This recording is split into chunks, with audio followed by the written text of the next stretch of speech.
Короче, друзья, вот получилось так, что вот здесь она расшатывается, вот эта коробочка. Внутри шестеренки начинают щелкать, вот эту коробочку отщелкивать. Пум-пум-пум-пум-пум, вот так вот. Когда держишь ее руками, она... Да не надо мне сюда снимать. Короче, Ромыч, держишь руками, да, главное, чтобы до минуты. Держишь руками, она не щелкает. Решили проволокой закрепить, все, ставлю обратно. По-моему, проблем нет.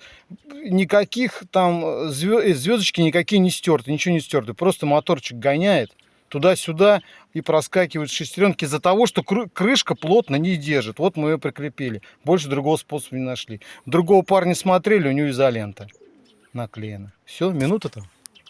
51. Ну все.